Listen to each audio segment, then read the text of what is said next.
브로드웨이에서 온 대형 뮤지컬, 웅장한 오케스트라 연주회, 그리고 요즘엔 배우와 관객이 막 뒤섞이는 이머시브 공연까지. 요즘 공연장들은요, 이 모든 걸 한 공간에서 다 해내길 바라는 뭐랄까 엄청난 압박을 받고 있습니다. 근데 과연 정말로 모든 걸 다 담을 수 있는 맞는 극장이라는 게 존재할 수 있을까요?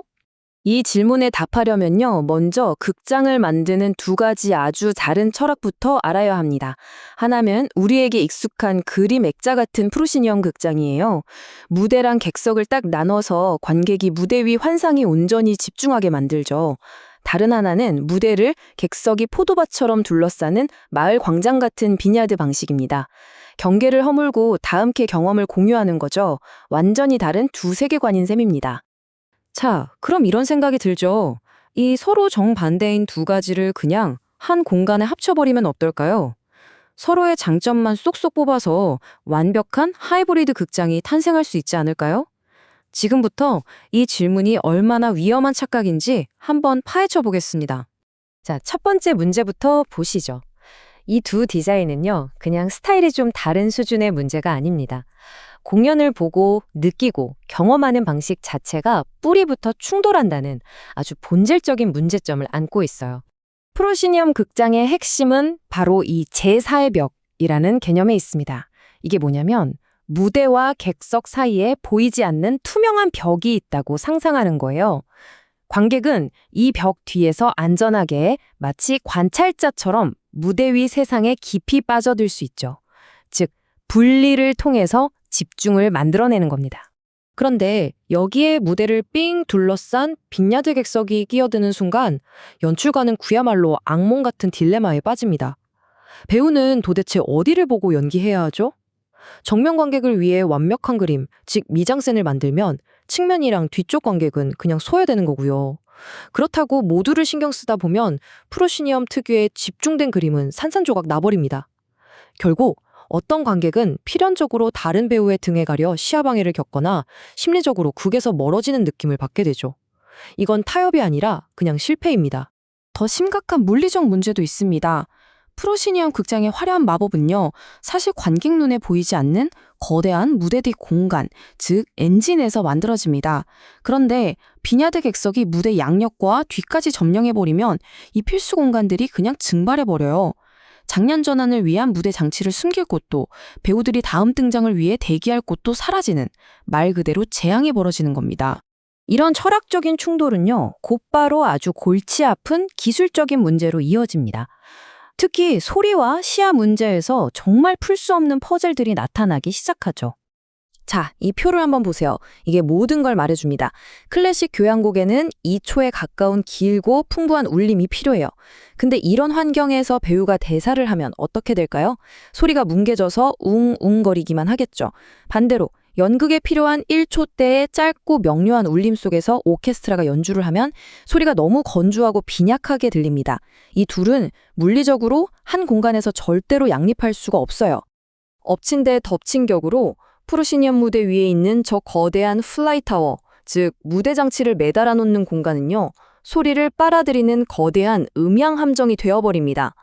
특히 공연의 풍성함을 결정하는 저음역대 소리를 꿀꺽 삼켜버리죠. 자연스러운 소리를 만들기가 애초에 글러먹은 구조니까 결국 어떻게 하느냐, 비싼 전자음향 장비, 이른바 능동향 음향 시스템에 의존하게 됩니다. 하지만 이건 결국 인공적인 소리라는 한계, 그리고 어마어마한 유지 비용이라는 또 다른 문제를 낳을 뿐입니다. 무대 디자인도 상황은 똑같습니다. 프로시니엄은 정면에서 보이는 한 폭의 그림을 만드는 예술이에요. ED에 가깝죠. 하지만 사방에서 관객이 보는 비냐드 무대는 모든 각도에서 봐도 완벽해야 하는 3D 조각품 같아야 합니다. 이 둘을 동시에 만족시키는 디자인이란 사실상 불가능에 가깝습니다. 결국 핵심은 이겁니다. 뭔가 더 유연하고 좋아질 거라는 기대와는 달리 이 하이브리드 디자인은 관객, 창작자, 배우, 할 것 없이 관련된 모든 사람을 타협이라는 늪에 빠뜨립니다. 그 누구도 100% 만족할 수 없는 구조적인 한계에 갇히고 마는 거죠. 그런데 여기서 정말 많은 사람들이 혹하는, 하지만 아주 위험한 주장이 나옵니다. 바로 이 하이브리드 공연장이 이머시브 공연까지 할 수 있다는 건데요. 이건 이머시브라는 장르의 본질을 완전히 잘못 이해한 주장일 뿐만 아니라 관객의 안전까지 위협할 수 있는 굉장히 위험한 약속입니다. 진짜 이머시브 공연의 핵심은요, 단순히 배우가 객석으로 좀 내려오는 수준이 아니에요. 제4의 벽이 아예 사라지고 관객이 정해진 자리에서 일어나서 자신의 의지로 공간 전체를 자유롭게 돌아다니면서 자신만의 관점으로 이야기를 완성해 나가는 경험, 그게 바로 진짜 이머시브입니다. 그러니까 아주 간단하고 명료한 사실입니다. 관객이 고정된 좌석을 떠날 수가 없다면 그건 절대 이머시브 공연이 될 수 없습니다.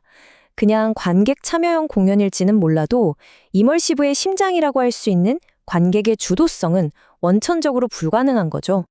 만약에 이런 어정쩡한 구조에서 억지로 관객을 움직이게 한다? 상상만 해도 아찔합니다. 비냐드 객석 특유의 복잡한 통로와 가파른 계단은 어두운 공연 조명 아래에서 그 자체로 거대한 함정이 됩니다.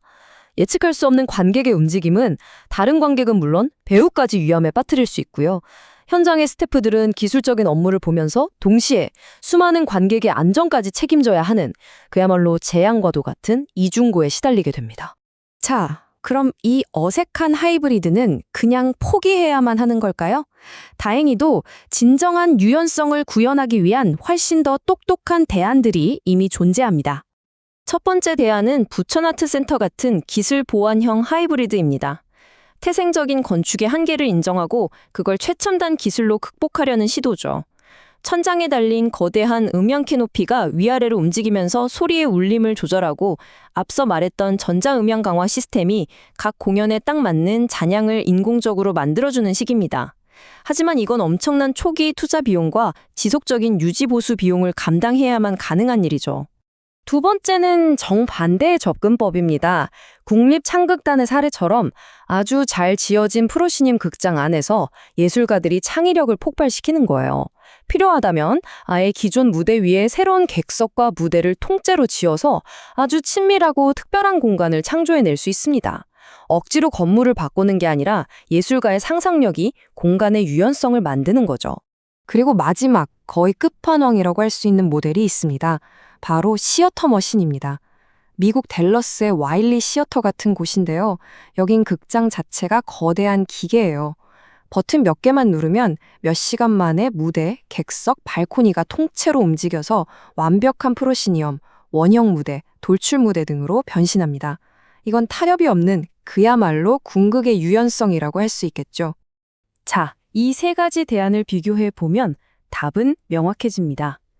고정된 하이브리드는 높은 비용을 쓰고도 결국 모든 면에서 높은 수준의 타협을 해야 합니다. 반면에 시어터 머신은 초기 건축 비용이 어마어마하게 들지만 일단 짓고 나면 타협이 거의 없는 완벽한 공간을 제공하죠. 여기서 우리가 얻어야 할 결론은 아주 분명합니다. 진정한 유연성이란 서로 다른 두 가지를 어색하게 더한다고 해서 생겨나는 게 아니라는 겁니다. 그보다는 어떤 형태의 공연이든 완벽하게 구현해낼 수 있는 가능성의 공간, 그 자체를 창조하는 데서 비롯되는 거죠. 결국 우리가 스스로에게 던져야 할 질문은 바로 이것입니다. 우리는 우리의 극장이 모든 것을 어설프게 흉내만 내는 타협의 공간이 되길 원하나요? 아니면 어떤 위대한 예술적 상상력이라도 마음껏 펼쳐낼 수 있는 가능성의 공간이 되길 원하나요?